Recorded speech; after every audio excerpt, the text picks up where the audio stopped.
Don't touch that dial. You're tuned in to the Dread Podcast Network. Welcome to Development Hell.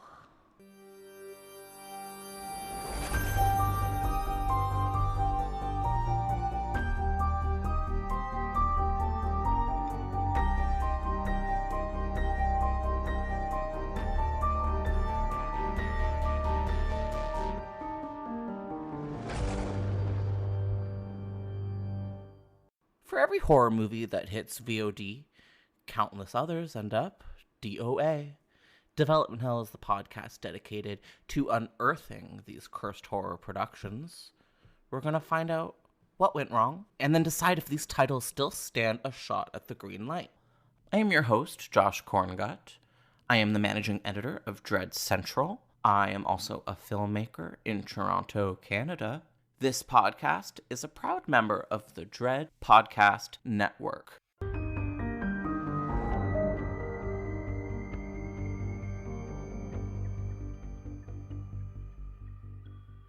Hi, everybody, and welcome back to a brand new episode of Development Hell. We've been laying low for a couple of months, but today we're back, and it's better than ever because every Tuesday this March, we're going to be celebrating an unmade film by George A. Romero with our new limited series, Romero Unseen. So in the very first episode today, we're going to be unearthing his never-made adaptation of the R.L. Stine Goosebumps book series. While we did eventually get 2 major releases in theaters based on these books, the Romero version never saw the light of day. Joining me for the Romero Unseen limited audio series here on the Dread Podcast Network is Adam Charles Hart. He is the author of the upcoming book, Raising the Dead, the work of George A. Romero, and it's out March 13th from Oxford University Press. This text is the first scholarly work about Romero's massive archive of unfilmed scripts, and it makes Adam the perfect guest host for this miniseries. Find the link to where you can buy that book in our episode notes. Adam, I'm so thrilled to have you with me today. Can you introduce yourself to the Development Hell and Dread Central audience? Hey Josh, hey everybody, I'm Adam. I write about horror and other stuff. We're very excited to check out your book, Raising the Dead, the work of George A. Romero. Can you tell us a little bit about it? I was lucky enough to be at the University of Pittsburgh when George's archives came. And along with Ben Rubin at the library, I got to dig through the boxes and sort them and catalog them. And I just spent a couple of years completely immersed in George A. Romero. It was so fun.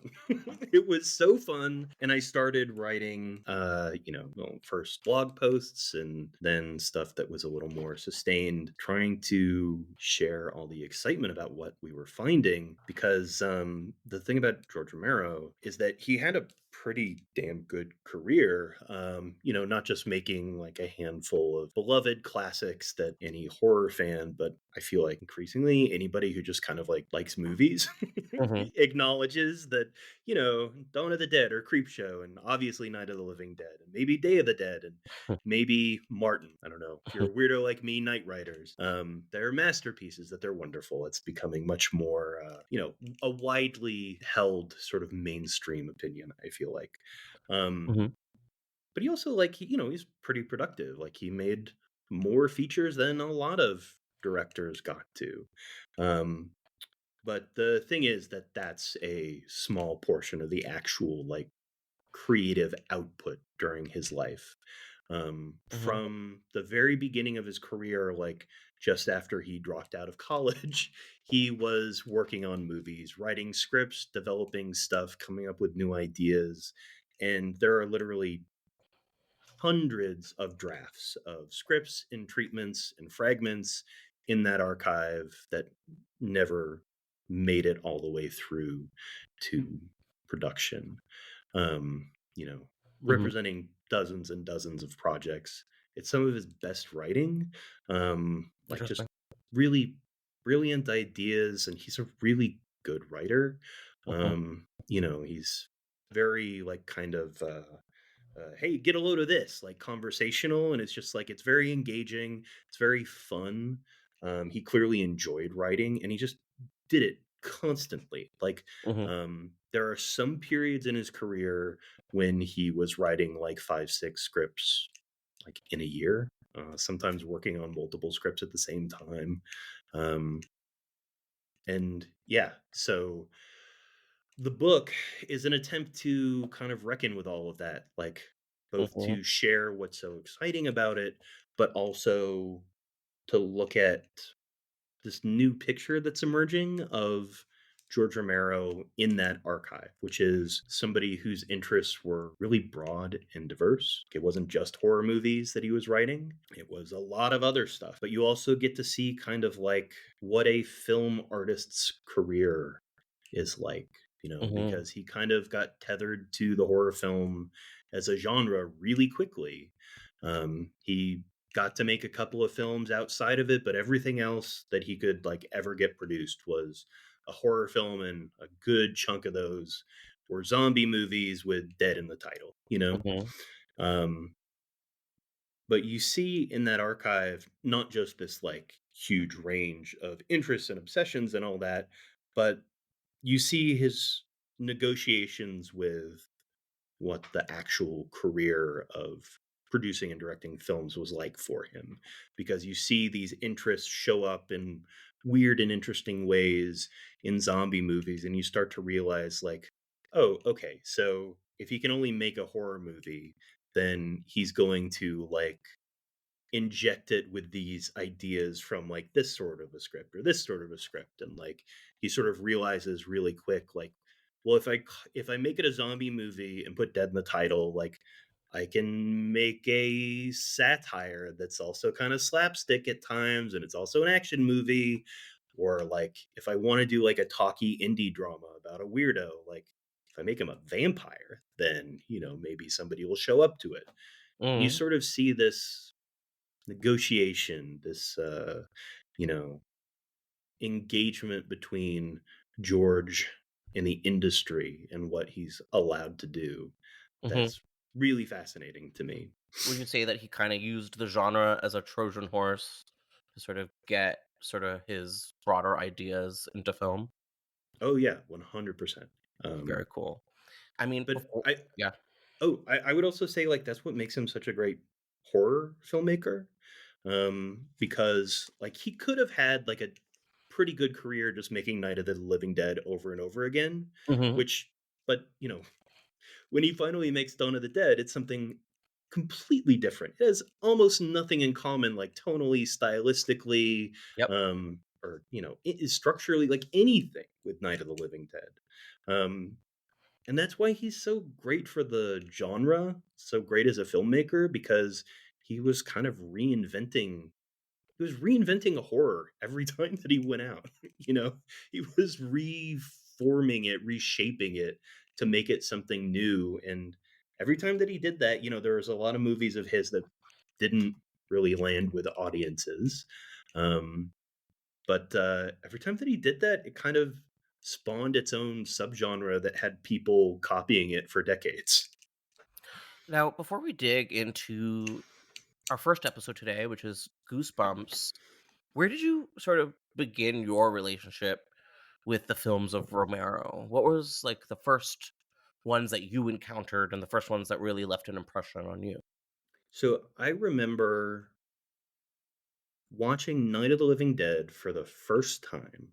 I had found used a copy on VHS. This was in the DVD era, but everybody still had VCRs because I was in college and we were really broke. So, Mhm.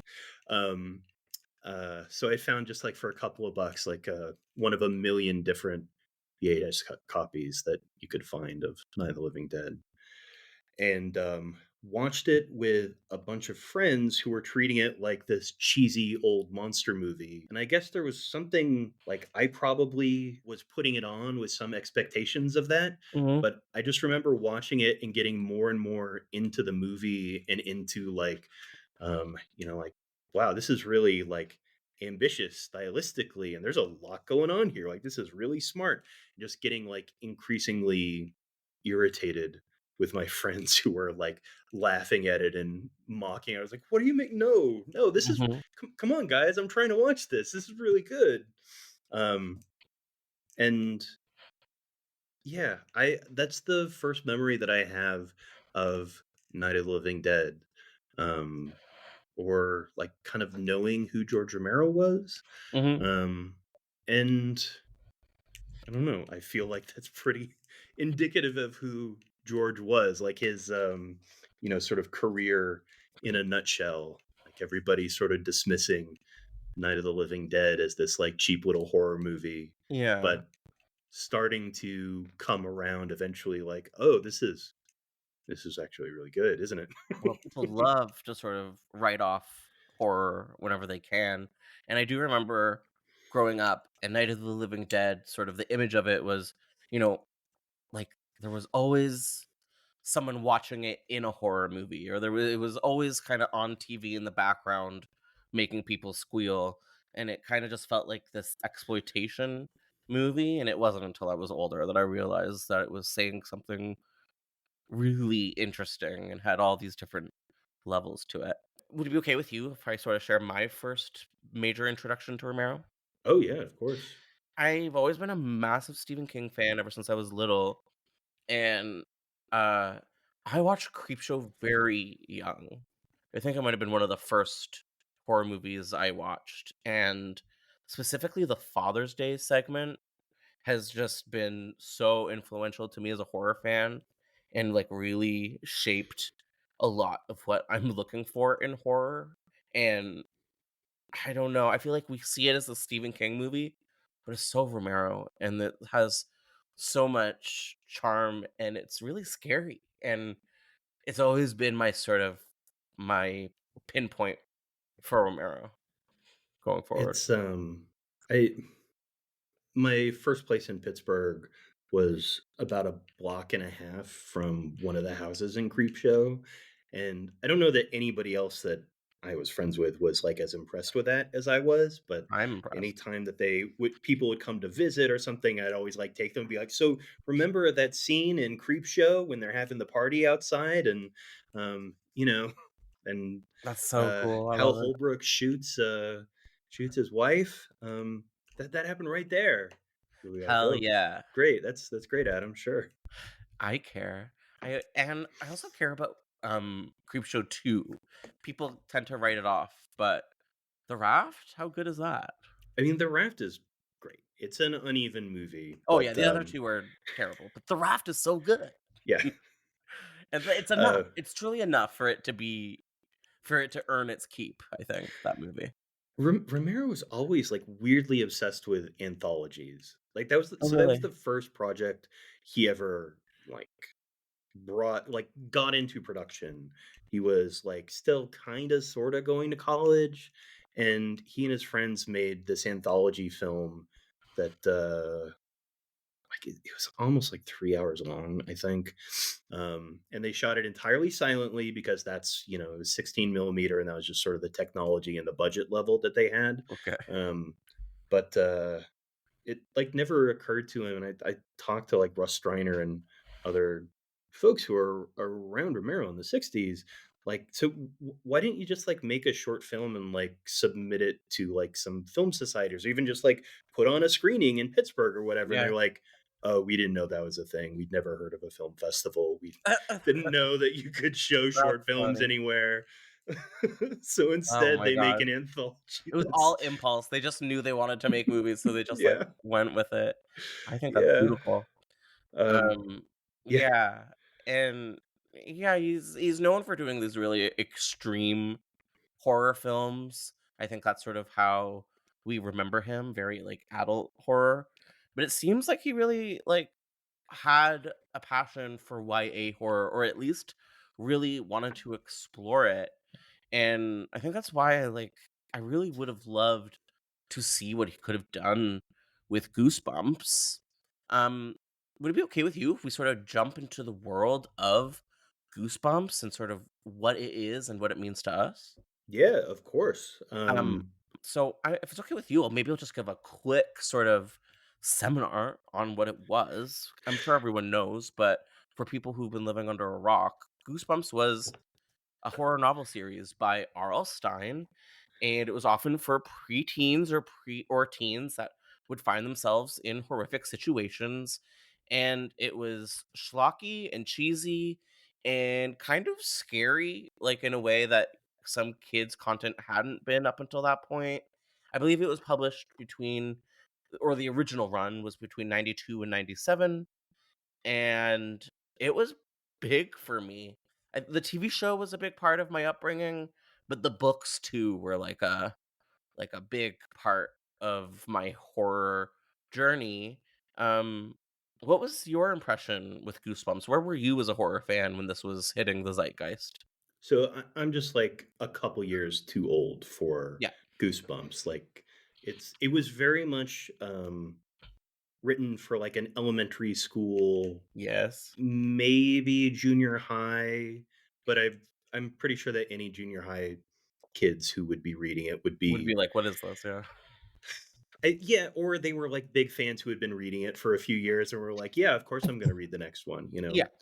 But I do remember it being like it's hard to imagine um like to really put yourself back into it at like what it was like at the time, but it was huge. Oh It yeah. was gigantic.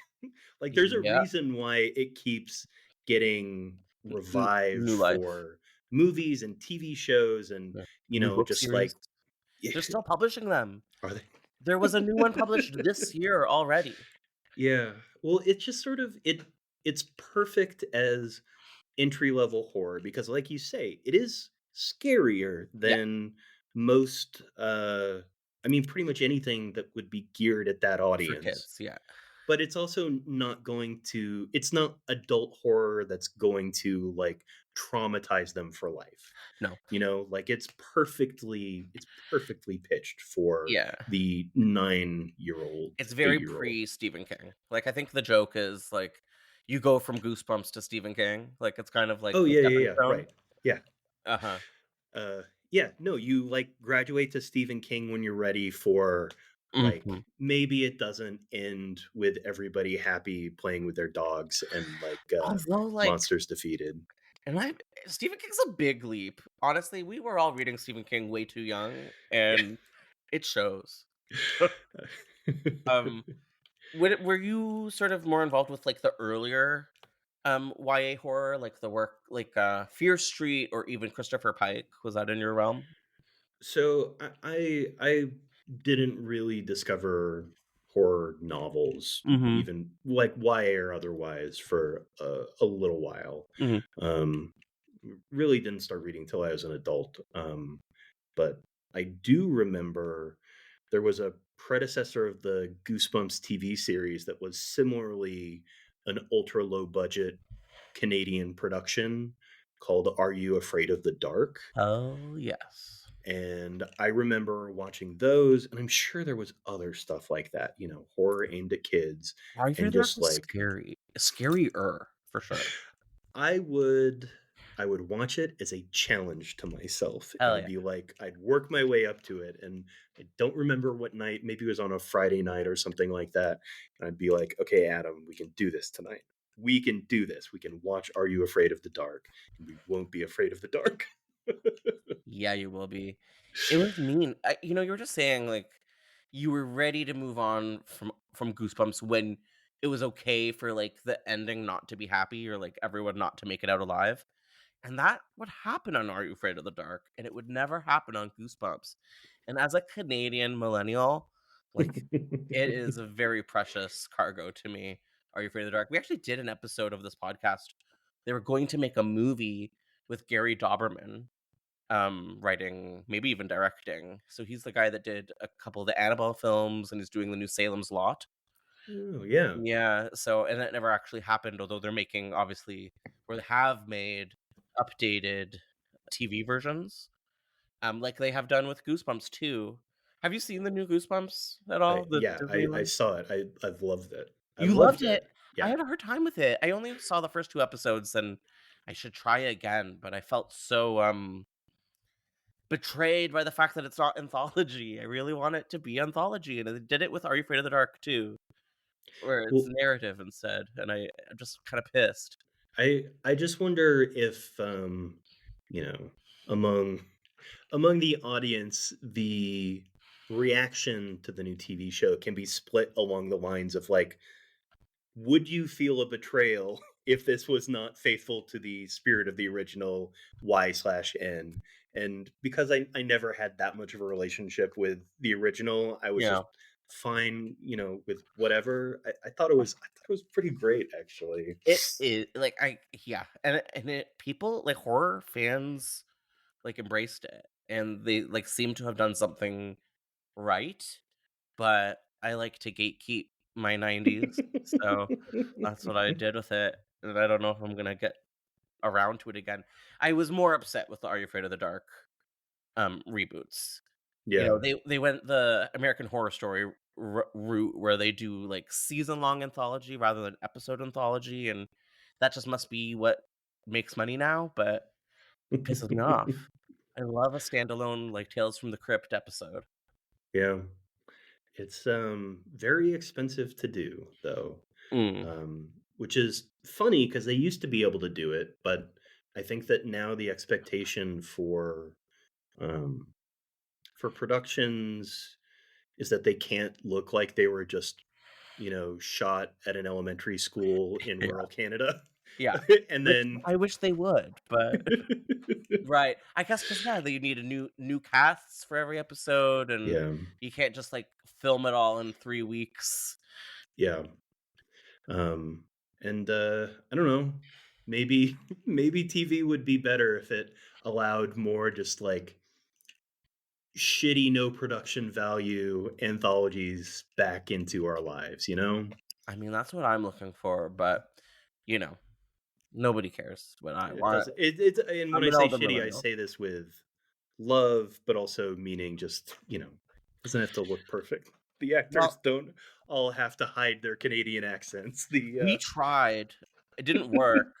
Just like in, My Bloody Valentine, I rewatched it not long ago, and, like, those Canadians were real Canadian in that one, and made pretty me great, yeah, I yeah. love it. We've given horror so much, and I just don't feel like we're given our due for that. I had a line in my dissertation, I think it ended up being a footnote, but I was so proud of myself for the line, "You can't write about the history of modern horror without at least taking note of Canadian tax policy." Oh, yeah. Yeah, that's real. Oh, that's so real and so beautiful, and it kinda still is like that to some degree, Yeah.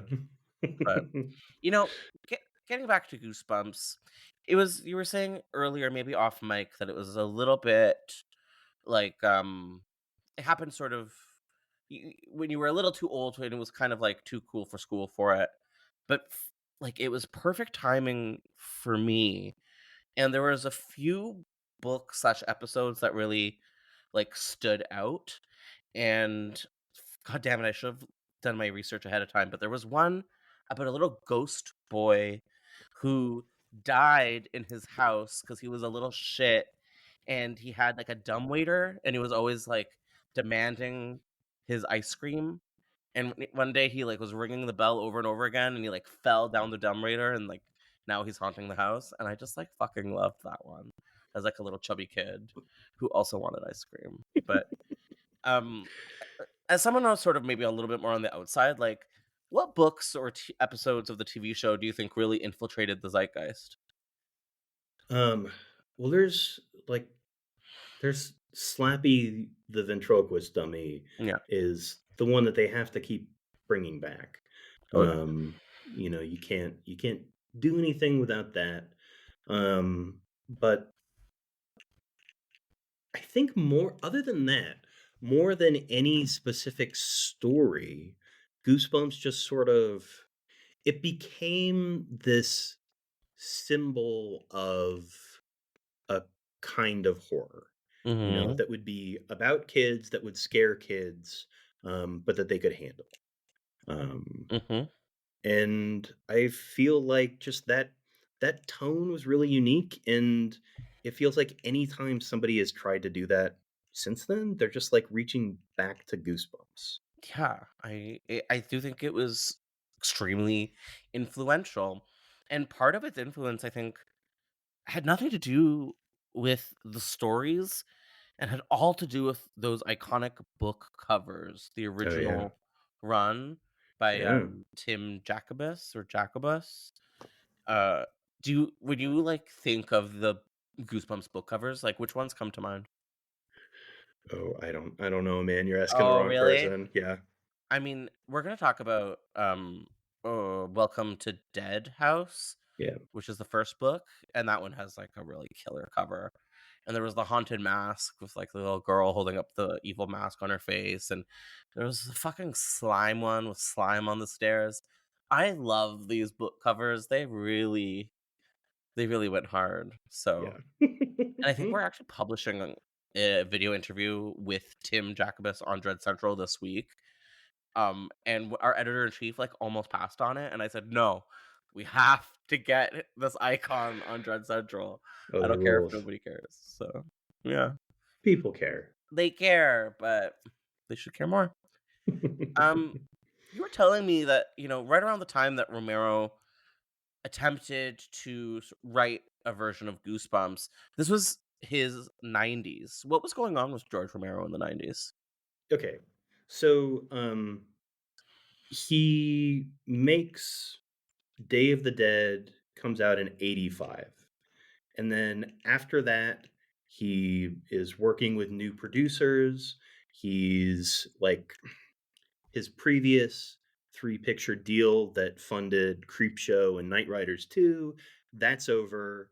And so after being in the industry for like 20 years, he's kind of starting over, trying to figure out how to get movies made. He gets Monkey Shines off the Mm-hmm. ground, films that, lot of battles with the production company, not the greatest experience.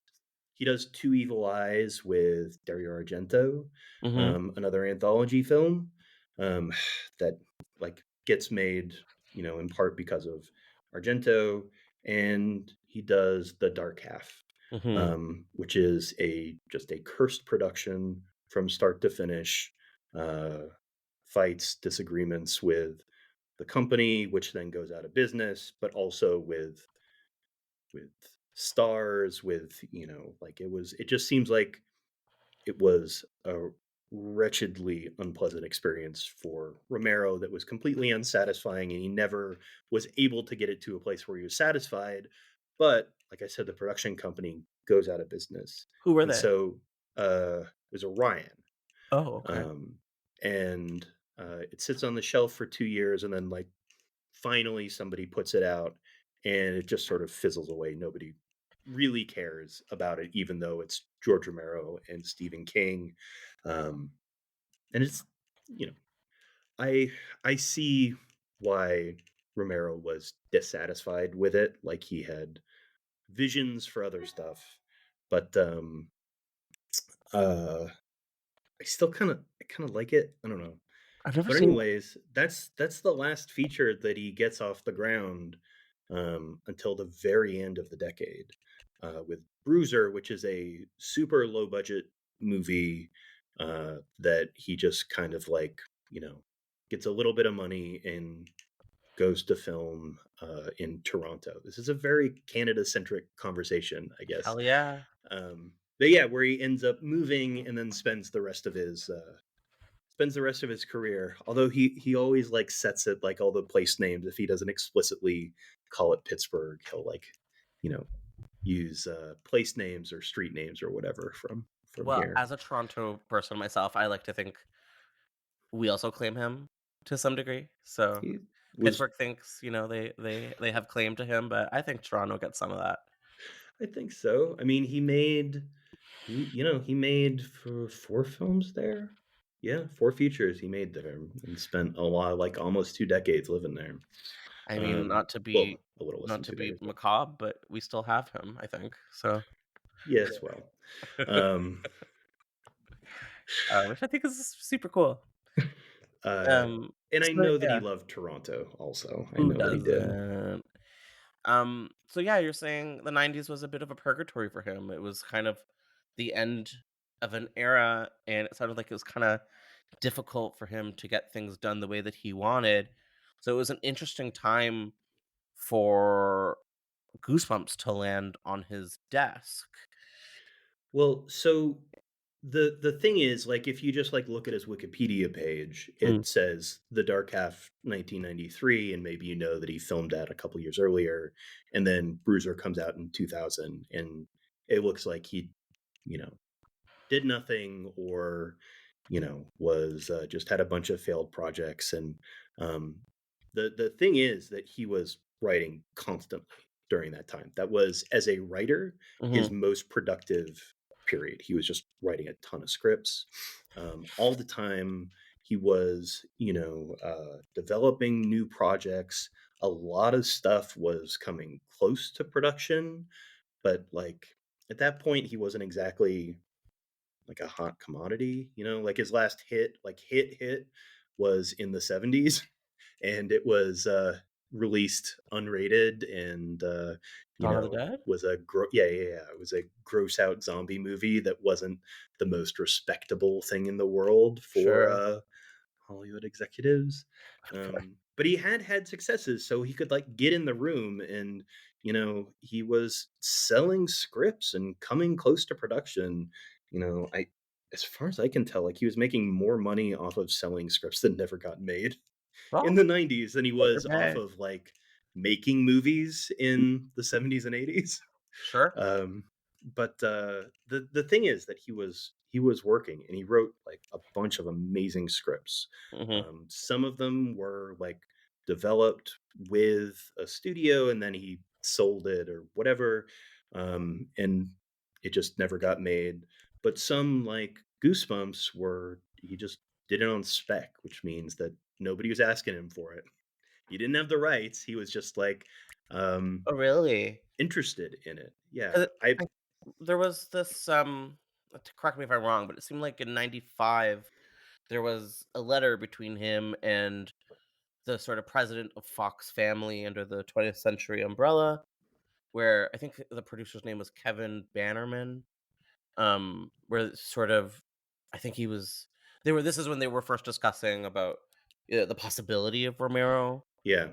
coming on this project. Are you familiar with that letter? Could you talk a little bit about what's going on there? Well, I haven't seen the letter. He may Mhm. have been discussing it with a studio, Got it. but they didn't commission it, and they didn't Okay. end up buying it, as far as I could tell. Okay. If they did, I'd really love to know. Mhm. But I mean, one of the things about Romero's archives is that he was very bad at keeping, like, the Okay. business side of things. Uh-huh. He was interested in creative stuff. He was interested in the writing, so he would save everything that he wrote. But if you want to find, like, production information, or like, even contracts, it's extremely hit and miss, Yeah. what he would Wha actually hold on to. what an artist, not a business guy, which I can respect that.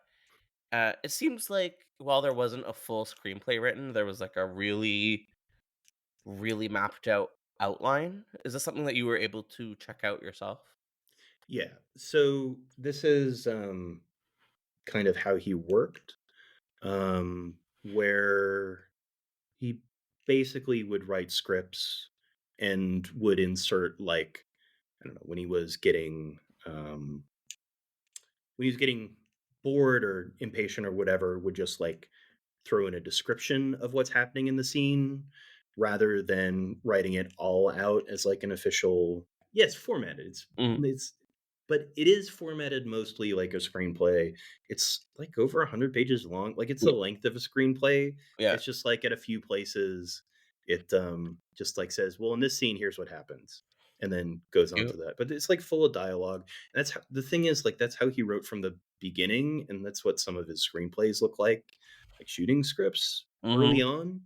on. He kind of professionalized up pretty quickly, but you read the stuff that he was writing, like, before Night of the Living Dead, even Night of the Living Dead, and it's just like, I don't know, you couldn't, like, buy script writing software. Yeah. There was no, like, film production class at I Carnegie also still Tech where think he to was this day going. there really aren't any rules, and people that say they are kind of full of shit. So good for him. I mean, if you think about the purpose of a screenplay, it's so that everybody who's involved in the production knows what to do. And like if Yeah, everybody involved in the production is your pal who you know really well, I then figured like it out. they'll just write something that they Yeah, understand. yeah, and he's prolific. He's the artist. He's got to do what he's got to do. Yeah. Um, and instead of going in the route that the 2015 Goosebumps movie made, where they sort of collect the whole universe of the books into one film, he took on the first film, or sort of the first book in the series, Welcome to Dead House. Why Yeah. do you think that is, that he sort of went the more traditional route rather than exploring all of the books? Well, this is pure speculation, Yeah. mind you. So keep that in mind. Mhm. But there's a few things. One is it's a zombie story. Yeah. And so, if you're George Romero, he's had trouble getting movies made at several points in his career. He's like, well, what if I make a zombie movie and he can get it made? Smart. Um, and so I have to think that there may be that sense to it. Mhm. There's also the sense that, like, I don't think he's going to read all these books. I think Yeah, he read yeah. one of them and was like, okay, Yeah. yeah.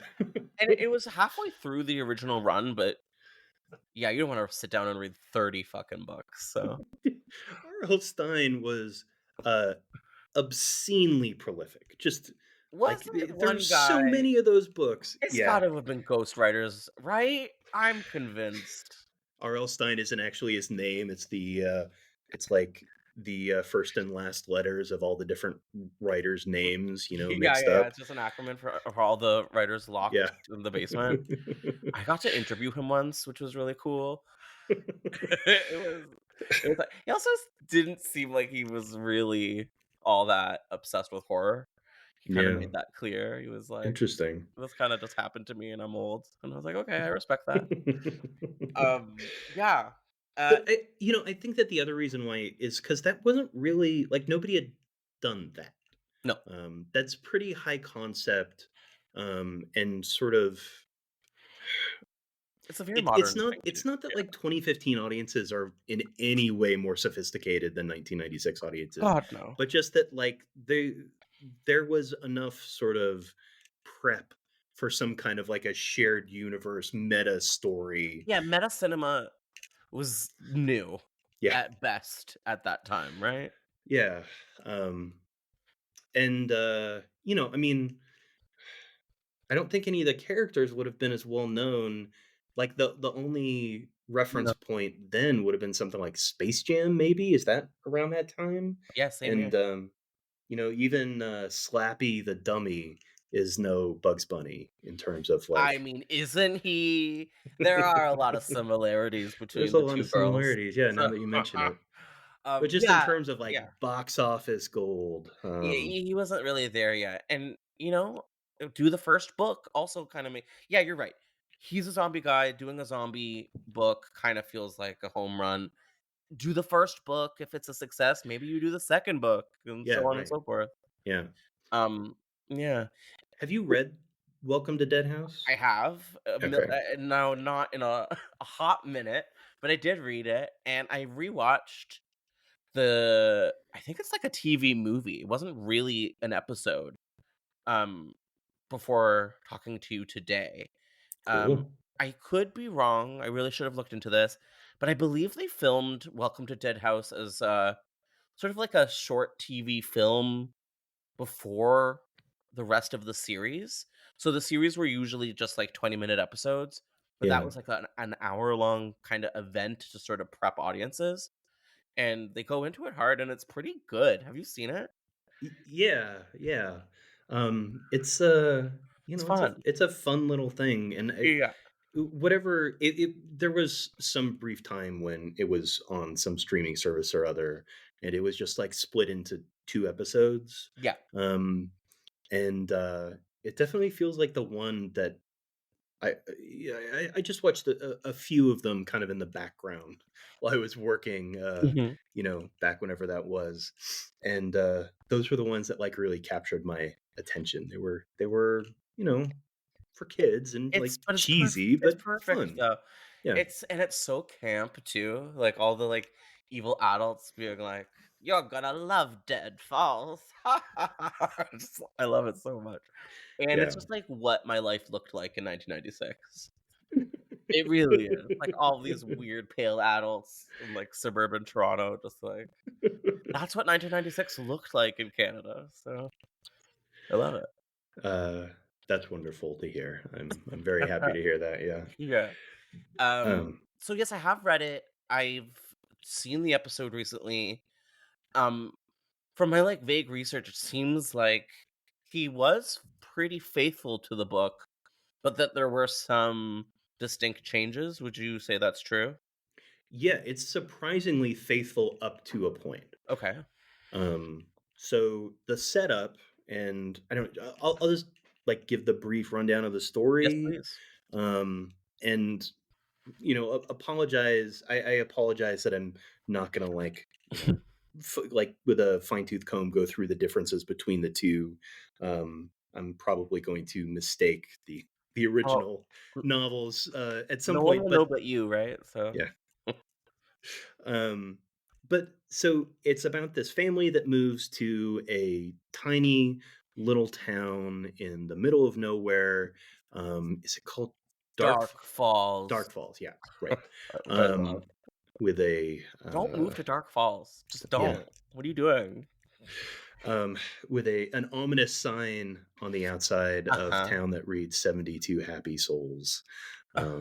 living here. Yeah, Yeah. Not population enough people. 72 Not enough happy. people. Um, but it's from the point of view of the two kids, Josh and Amanda, Hell yeah. who aren't thrilled about having to leave the city and all their friends and move to this weird new town. But everybody's acting weird. They don't see anybody around at first. And like, there's just a lot that seems to be off about the town. Eventually, what they discover is that it's a town full of dead people. Oh Everybody's shit. dead. They're all kind of zombie-ish things, and Yeah. the original story basically has them defeating everybody with flashlights. And then like Oh. you find out in the original story that just light kills them. And so they And sun and that. in the sun. Yeah, yeah, yeah. Yeah. Right. And then like so they just get them into the sun and Pretty easy that reduces vampire nonsense. everybody. Yeah. Yeah. Yeah. Everybody turns to bones and dust. Yeah. So Romero's, it's you come to Dark Falls, things are off, everybody's dead, um, but like after that, everything gets like a bit more complicated. Okay. It turns out that everybody is dead because it is a former coal mining company town. And Oh. the owner of the coal mine is a black-hearted evil monster who is reaching out from beyond the grave to continue controlling a population of people just like he did in life as the like boss of the coal Oh my god, company. capitalism. It's I love that George Romero was like, Yeah, I'm he's like, making a kids movie. It's really fun. There's a lot of like cool kid stuff in here. but They fuck the gotta man. learn about capitalism though, Yeah, right? yeah, yeah. That's very Romero. Good. The We need evil Howler at some point. industrialist, yeah. Yeah. Um, there's all sorts of stuff in the screenplay about like the townspeople, some of them feeling like very loyal to him for keeping them alive, or there's really like one sort of like representative, like a toady, who's the one who lures new victims into the town. That Um, Compton, yeah, Compton the does. spooky realtor. The spooky real estate agent who lures more victims because uh, the the company owner needs to feed off a new family every year in Hey, order you to gotta do what you maintain have his to power. do. Yeah. Yeah. Um, okay, I love that. So these are zombies. In the TV episode, they're kind of like wishy-washy if they're gonna like actually eat your flesh and your brains. Was that what he was going for with this movie? They're not like that kind of zombies. They're Okay. just like Pale. everybody looks normal. You can't tell who's a zombie or not, and like the sort of middle act of the screenplay has to do with Josh, the little kid, uh, Josh Benson. trying to figure out who is dead and who isn't, and then like eventually finds out like, oh, it's everybody, even my friend Karen, who I thought The hottie. Yeah. was my pal who was Yeah. helping me. Yeah. Turns out she's one of them. God Um, damn. but also like it's so there are a lot of the Romero hallmarks in that, like, yes, capitalism, but Mhm. also it's got some like optimism to it. Like it has a happy ending, and it turns out that like, well, a lot of the dead townspeople actually don't like being oppressed like this, and they Uh-huh. fight back against Compton Dawes and the old company owner, and just sort of like help out the family. And it's there's some like optimism stuff in there that's unusual for a Romero project. Cool. Kind of cute. Yeah, I mean you need someone to root for. When I was scrolling through it, there was this character called Uncle Spunky the Clown that I did not recognize. That got his head chopped off, so I thought that was pretty fucking weird. There's some weird horror stuff in it. There is this, yeah, well, there is Uncle Spunky the Clown, which is just like a weird little detail, a weird little thing, Yeah, that's stuck in there and that probably wouldn't have survived another draft. I Um, wonder. Yeah. but so like I said, the zombies, they all look normal, but they Yeah. can't get wet. Water, Oh yes, and it's water in the movie, not sun. yeah, So water like melts rain. them, but it doesn't kill them. It It melts just them like melts them, and like then candles. yeah. Okay. Well, they like somebody like the little girl, Amanda, when Josh tries to convince her, she's like, "What? Like Wizard of Oz? Help me, Uh, I'm melting." oh yeah. Fair enough. Fair enough, Um, Karen. Okay. and like yeah, so but it doesn't really kill them, I don't think. I feel like one more, this did need one more draft to be sort of tightened up. Like all the ideas are there, but like it's a little bit ambiguous like Okay. how much damage is caused by the rain, or Mhm. if it's just like, well, I melt a little bit and then sort of have to grow back slowly or I like that whatever. more than sun though. It kind of ups the stakes because it doesn't rain as often as there's sun. It kind of gives them more space to roam around. I don't know. I mean, if you go to a town, if you go any place and there's nobody, like zero people outside during the day, and then as soon as the sun goes down, everybody comes out, like, It's vampires yeah, I mean, or something. It's bad. it's not good. No, no, no, no. I It's think not in the book good. or the TV show, or maybe both, it's not a coal town, but it's like a chemical spill. It's like an environmental disaster. Yeah, so I that comes from the book where it's just like, well, this is a, I mean, it's a very sort of like 50s sci-fi explanation, like, Uh-huh. oh, there was Yes. a chemical cloud that did this to the residents. Um, No more explanation needed. Yeah. yeah, right. Totally. But in this one, it's like fully supernatural, and it's all about like, it's all about the greed of the industrialists, right? Does it kind of give a little bit of a waft of the crazies at all? Yeah, yeah. Okay. I mean, that's from the book. That maybe that's Right. why he That wanted to wasn't him. like Mhm. shy away from it a little bit, because he kind of Has he had done it? done Yeah. that already. Yeah. Like, he done a lot Um, of this already. But he'd never done it for kids, he'd never and I done it think for he could have kids. done a good job of that. I I love The Crazies. I adore that movie. It's a movie that needs more attention, I feel like. Not just for like Romero enthusiasts, but like if you like horror movies, if you like movies, watch The Crazies. It's just like it's brilliant. Uh, Mhm. it's weird, and you just like see faces in that movie of some, Yinzers and other southwestern Pennsylvanians that just like those sorts of faces don't show up on screens in 2024. Just absolutely amazing. What I love about movies from the '70s is they're just not afraid to cast an old ugly guy, you know? Nowadays, there's no old ugly guys on screens, but if you're gonna go watch, like, Salem's Lot from, like, whatever, 1979, like, it's packed of old ugly dudes, and I think that's cool. Well, and they're all like faces that you're just like, my God, this face is so interesting. Yeah, Like, it's there's so real. many more responses you can have to faces other than like, well, that looks like a statue. Yeah, I know.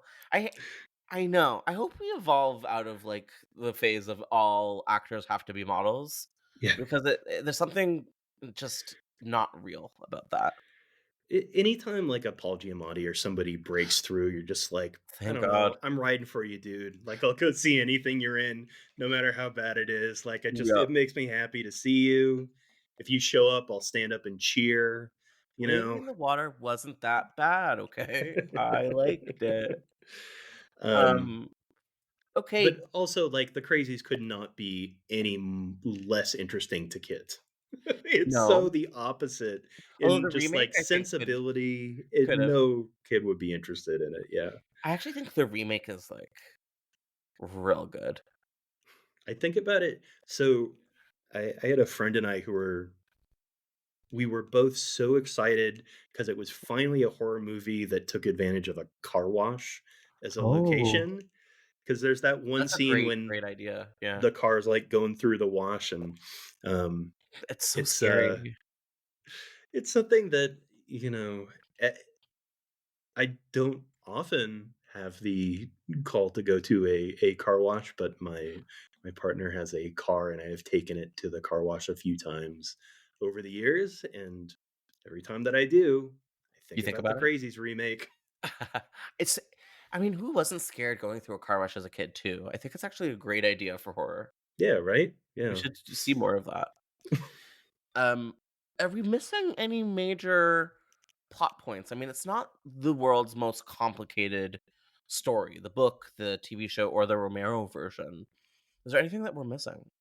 So, the thing that struck me the most, um, reading the screenplay is how much Romero is trying to he's not necessarily writing like he's trying to adopt the tone of like a YA horror piece. Mhm. Um it seems like the sort of film that like, I don't know, Joe Dante Mm, might make uh nice. that like is about kids and for kids, doesn't really it doesn't really condescend to them, but like has Still kinda a scary, like kinda like The Gate or like yeah, you remember yeah, yeah, yeah, yeah. yeah, You remember yeah, Joe Dante's The absolutely. Hole? Yeah, Something I like mean that. that came much later, Yeah. and like there, but yes, absolutely. But also like it tries to do things that kids think are funny and fun. Like it feels like he's really making an effort to make a movie for kids. Mm, cool. And I don't know, like I find that fascinating, I think it's and like he had kids. I think if I recall, like, in his letter to Fox, he talks about, like, having read some of these to his kid, and I think sometimes artists, actors, directors, they, like, kinda wanna make something their kids can watch. I think that's absolutely what he had in his head at this Yeah, time. because it's not Like gonna be Dawn of the Dead. Not gonna be no, or Martin. like I said, the crazies. Like, yeah, let's Not have that. a talky horror movie that's largely about the disaffection with American military policy. Oh my god, I'm already asleep. Yeah, yeah, kids are not gonna get into that. But yeah, um, it'd be cool for him to make something for that broader audience. well, one of the things that I was trying to do with this book is let people know that this like he made it, like he wrote it. It didn't get made as a film, but like he did this work and it's great. And I really hope that it can some of these scripts can get out there someday.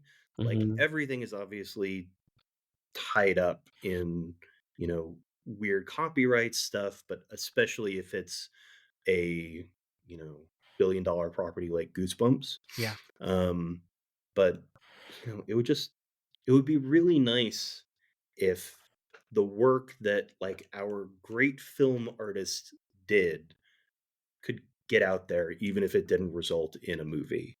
Like it's so revelatory reading these scripts and just seeing like you get to know you get to know George Romero, or at least you feel like you get to know him, get to know his sense of humor, what his interests are, and also like, the Goosebumps script is great. Like it's better than the dark half the movie, um, which is compromised. But Yeah. Goosebumps never got Yeah, it never happened. It never got to that place. It's still pure. Yeah, right. There was no like Meddling. compromises that had to be made with, like terrible actors or like penny pinching studios or, some like executive interference or something like that. This is pure George Romero right here. Um and You yeah, know who I think would have been good in the lead role if it had ever happened? Omri Katz, the kid from Hocus Pocus.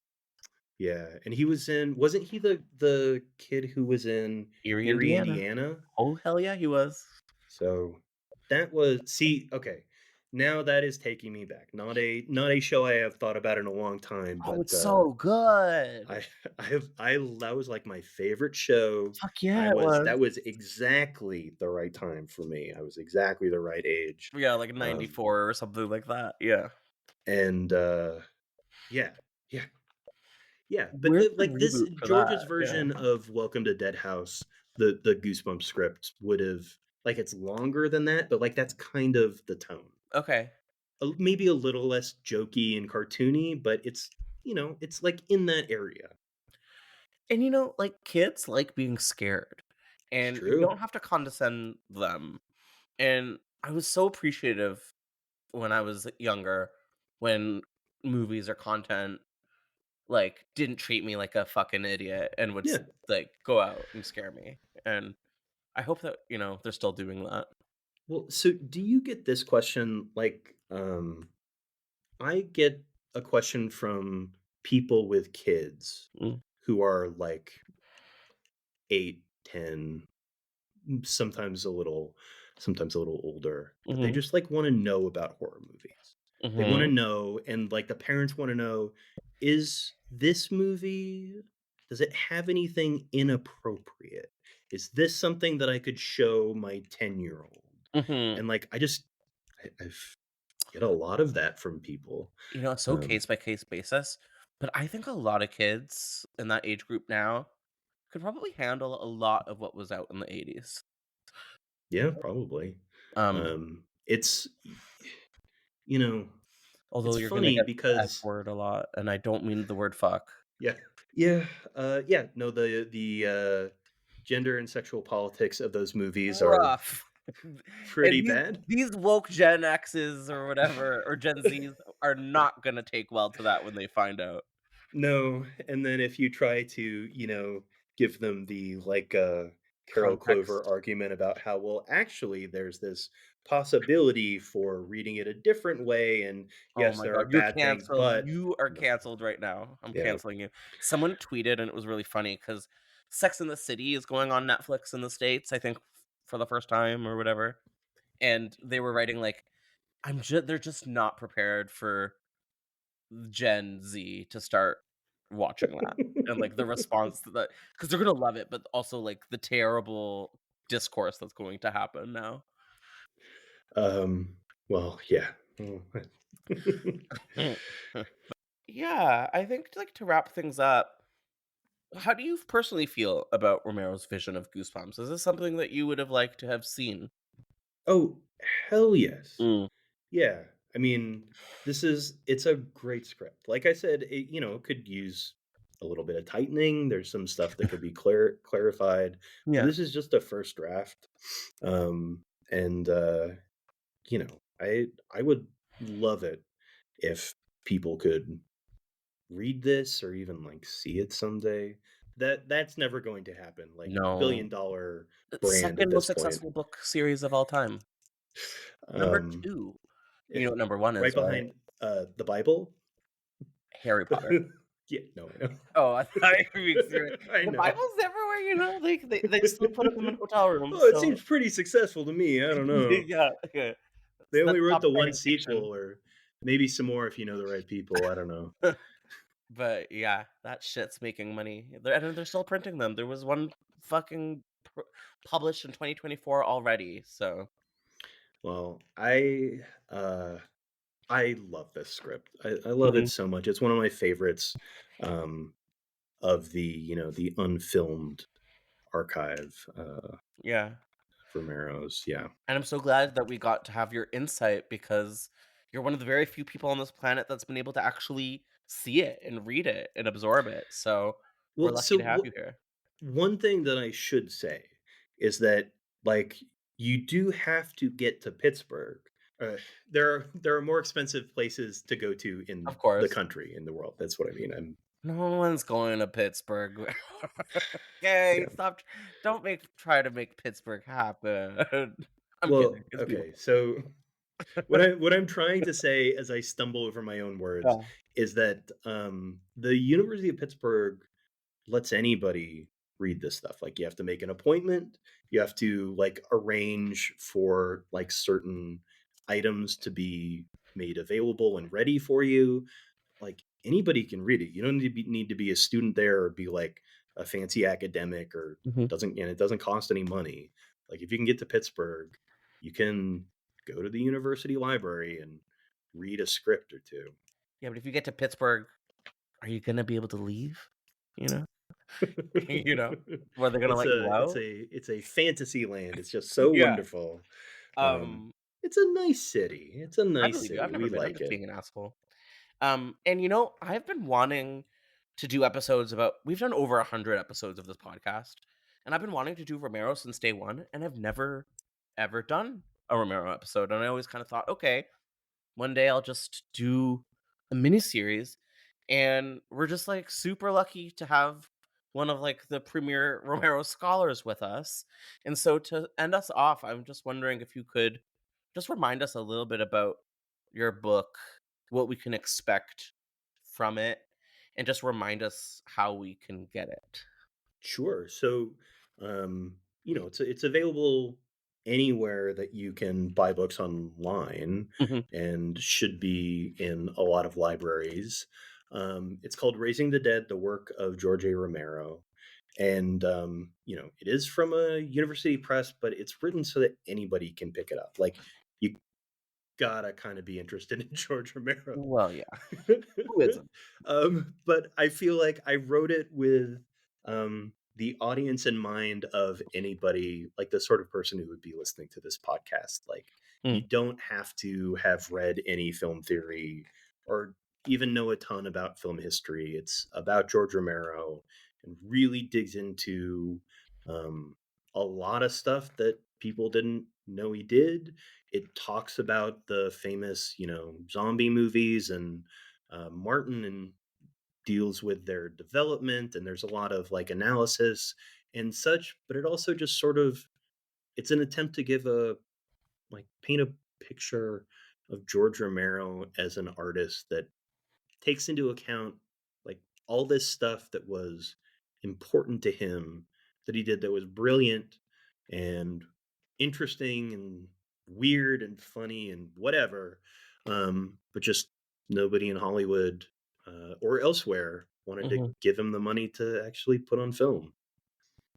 Which is so disappointing. But we got a lot from him, and at least we'll be able to dig into what could have happened here. So before we let you go, Adam, where can you be found online? Well, I guess I'm sort of on Twitter still, Yeah, kind of. yeah. I guess that's sort of my home base. It's my My account is M_Hulo, like the Jacques Tati film. I am a film scholar. I can tell. I am a film nerd. But I don't know. If you search Adam Charles Hart, Mhm. George Romero, or Adam Charles Hart, Raising the Dead, you will find my book, and you will find other places that I've written stuff and published stuff and that sort of thing. Very cool. So you will be joining us again next week for our second episode of Romero Unseen. But thank you so much for chatting today. This was great. Yeah, absolutely. This was a blast.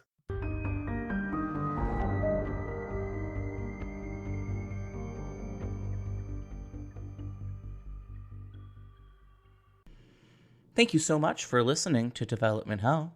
If you enjoy this podcast, then please do us a major favor of leaving us 5 stars and writing a positive review. It really makes all the difference in the world. We'll see you next week with a brand new episode of Development Hell. Thank you for listening to the Dread Podcast Network.